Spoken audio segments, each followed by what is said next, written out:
Oke, kita udah punya beberapa penanya di sini. Kita coba buka yang pertama dari Ibu Shiliani Zeng. Bapak atau Ibu ya, Ibu. Nah, udah bisa nyala? Halo Ibu, biasanya dipanggil siapa ini? Halo, selamat sore Ibu Seliani. Kita hitung sampai 3 ya. 1, 2, oke ganti. Glenda boleh tolong diganti Glenda ke selanjutnya yang bawahnya Glenda, Ibu Ita Wulandari. Silakan siap-siap Ibu Ita Wulandari. Mic-nya boleh dibuka. Kalau mau tanya langsung ke Michael. Halo. Ibu Ita. 1, Ibu Ita 2. Oke, kita lanjut ke berikutnya. Oke, kita lanjut ke berikutnya Bapak Handoko Suselo. Bapak Handoko, selamat sore Pak Handoko. Suaranya bisa dinyalain mic-nya? Pak Handoko? Ya, Oke, sore-sore. ya. Selamat sore Pak Handoko. Silakan dengan Michael. Harus. Eh,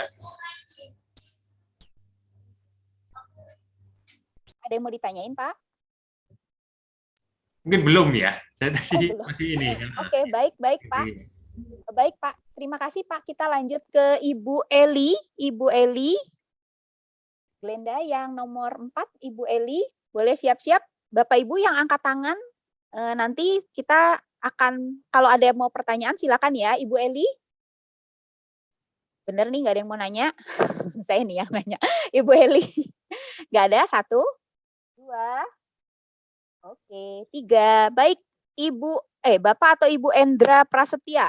Bapak atau Ibu Endra Prasetya? Siap-siap. Bapak atau Ibu Endra Prasetya? Halo, selamat sore. Bapak atau Ibu Ya, Endra? cukup Bu. Ya, Ya, cukup. selamat. Cukup. Oh, ada yang mau ditanyain, Pak? Cukup Bu, udah jelas. Oh, udah jelas. Baik. Bener, Pak, nggak ada yang mau ditanyain nih. Sahamnya Udah mungkin. jelas sekali. Oke, baik-baik. Terima kasih Pak Endra.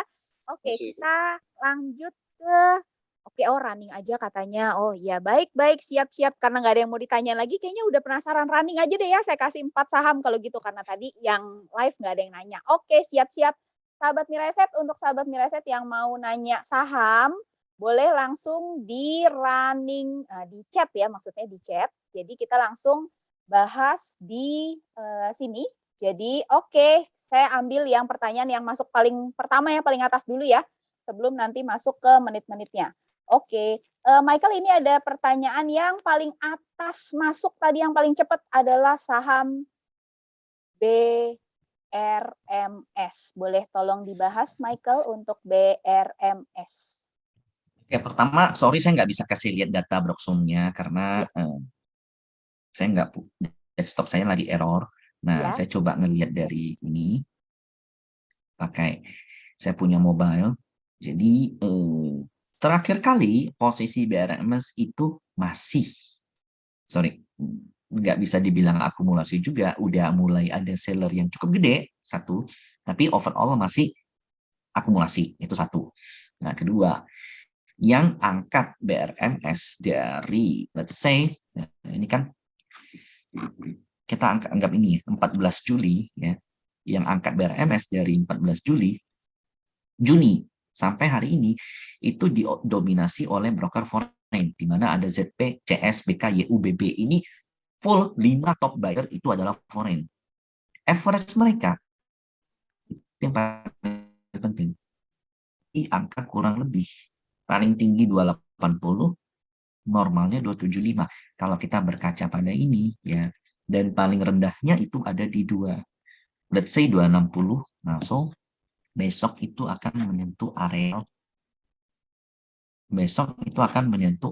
demand dari, kok nggak ada, besok itu akan menyentuh areal demand dari foreign. Kok nggak muncul tes, Ya, Michael, error, sorry. Nah, gimana? besok itu akan menyentuh, halo ya, Halo ya, Michael. kelihatan Kelihatan halo, chartnya kelihatan. Cuma masih oh ada ya, kotak nah, hitamnya ini. Kotak coba aku hitamnya, kecilin kotak masih nggak. dari zoom-nya. Oke, nah ini udah kelihatan. Nah, jadi di angka 260 itu merupakan titik average dari foreign. Nah, boleh nggak sih ngebeli berdasarkan ini? Jawabanku boleh-boleh aja, tapi it's better kalau seandainya kalian bisa nunggu di sini. Karena kalian tahu nih, di area di bawah 260, itu artinya average kalian jauh lebih baik dari mereka. Kalau menurutku, BRMS di bawah 60, 260 itu worth to buy sampai 230, karena itu titik breakout awalnya. Jadi kalau mau nadah itu di sini nih. Nah, di area kotak ini nih. 260, 230, stop loss di bawah 230 ya oke. Gitu. Baik, Michael. Baik, Michael, terima kasih. Michael, kalau nanti butuh broker summary-nya nanti boleh saya bisa bantu Michael untuk broker summary-nya dari sini, dari screen saya. Oke, kita lanjut Boleh. ke kenapa, Michael? Oh iya, oke. Iya, kalau misalnya butuh untuk broker summary-nya nanti bisa saya bantu dari sini ya. Oke, baik. Selanjutnya kita ke menit yang 5 tuh tadi BRMS juga. Oke, kita ke yang menit ke 506 ya. Yang pertama itu masuk adalah saham BEL, BELL. Nah, ini saya jarang dengar nih sahamnya. Boleh dibantu Michael untuk saham BEL. Ini saham ajaib nih. Oh iya. Berarti kita belajar nih saham baru hari ini. Nah, luar biasa. Susah sih kalau begini, susah banget.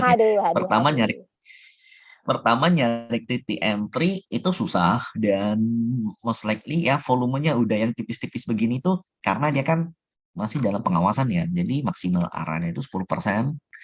Jadi ya sebenarnya BEL sih very strong uptrend, tapi kalau dikatain kayak di mana support, di mana resisten masih nggak ada gitu. Bingung juga. Jadi yang kayak begini ya kalau kalian berani ya entry aja tiap hari gitu. Atau entry tiap hari tapi exitnya juga jangan sampai dibiarin loss dalam hari itu juga gitu. Dia kan karena batasnya kan jelas. ARB-nya berapa, arahnya berapa. Susah banget sih. Ini saya beli di sini nih. Karena pakai konsep sederhana banget. Dia break dengan volume agak oke, koreksi sebentar, saya entry. Lalu jadinya begini, saya sendiri bingung. Nah, sekarang kalau disuruh entry lagi udah bingung. Dan ini ada tanda perlemahan nih dengan candle kayak begini nih. Jadi untuk entry lagi ya turis kalau menurut saya. Resiko banget. Dia ada gap kenceng kalau nggak salah. Dan ini masih di hold ya, Michael? Masih, Kak. Luar biasa, sahabat Mirai Aset. Jadi boleh ya, Michael, kalau ada informasi. 570% kalau nggak salah, tapi cuma slot. Oke, ini yang namanya coba-coba ya.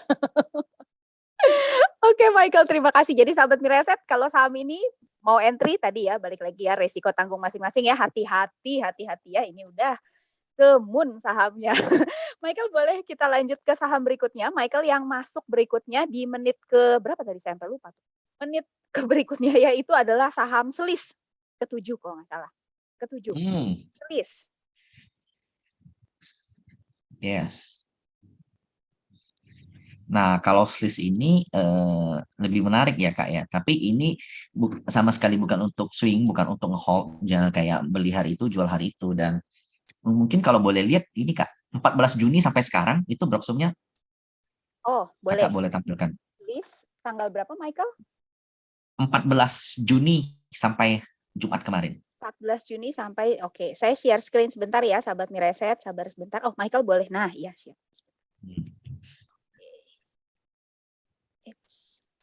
Kita lihat yang paling terdekat aja. 14 Juni ini ya, sahabat Mirai Aset. 14 Juni sampai sebentar. 14 Juni sampai 17 Juni ya. Oke. BKINCC. Ini berdasarkan net, iya, ini net volume untuk yang buy. Sell? Sell-nya ini. Oke.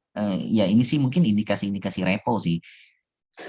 CP-nya itu kan jelas tuh. Pasti yang punya banyak barang paling banyak. Frekuensinya cuma 8, ngejualnya bisa segede itu. Average jual mereka 360. Kalau net buy-nya, Kak? Net buy-nya ini. BKINCC 366 ya berarti areal akun mereka kurang lebih 360. Masuk areal support itu bisa cari ke 360 ke bawah gitu. Tapi ini sebenarnya kalau kita ngelihat Berbsum ini distribusi, Kak. Oke, karena Karena ada yang top sellernya itu. di sellernya ini Yes, CP-nya itu pasti punya barang paling gede itu. Frekuensi cuma oh 86 bisa ngejual sebanyak itu gitu. ngejualnya Itunya tuh aja yang yang penting. Nah, sorry, maaf, kok saya yang ini. Yang ini ya Sobat Miraset CP tuh yang ini. Yang ini dengan frekuensi ini ya, 480 ya. yes. Oke. Berarti volumenya di sini. Oke, baik, baik. Baik, terima kasih Michael. Ini kita stop Iya. share dulu ya. Oke, satu lagi Michael tadi yang ketinggalan itu saham Inco. Oh, Michael. oke. Kalau Inco sih, ini saya share screen ya. Ya. Posisinya very benar-benar kayak udah kritis di area demand. Nah, apakah breakdown atau enggak? Terus terang saya nggak tahu. Tapi Inco itu ada beberapa gap yang mestinya dia mesti tutup, yang ada indikasi kalau dia bakal tutupnya itu di sini nih. Jadi Inco ini posisinya tertekan banget. Untuk saat ini boleh dikatakan bukan cuma Inco, Antam, Tins, pokoknya saham-saham yang punya underlying atau basicnya itu yang selalu dikaitkan dengan nikel, itu saat ini lagi tertekan. Jadi untuk saat ini apalagi ada potensi IHSG masih drop, so ini mesti dijauhin dulu kalau di view saya, atau at least nggak melakukan pembelian dalam waktu dekat. Kalau mau average juga nggak dalam waktu dekat gitu. Baik, Michael, terima kasih. Jadi untuk nambah informasi, sahabat Miraset, harga nikelnya juga turun drop lumayan banyak ya, karena kemarin tuh The Fed naikin suku bunga. Jadi kalau secara fundamental itu bilangnya adalah bahwa dengan kenaikan suku bunga itu permintaan akan komoditi, karena kan ada potensi perlambatan ekonomi. Nah, kalau perlambatan ekonomi berarti ada potensi untuk perlambatan permintaan khususnya komoditas logam. Makanya kalau kita ngomongin nikel, timah itu harganya juga memang lagi drop-dropnya gitu. Itu untuk nambah aja sahabat Miraset. Dan Michael, terima kasih banyak untuk materinya hari ini. Broker Summary ini sangat-sangat Thank you. bermanfaat, apalagi untuk sahabat Miraset yang penasaran nih cara bacanya gimana sih gitu ya. Tapi balik lagi sahabat Miraset, ini untuk mensupport ya. Jadi untuk mensupport sahabat Miraset, semoga bisa digunakan dengan sebaik-baiknya, jadi bisa makin cuan.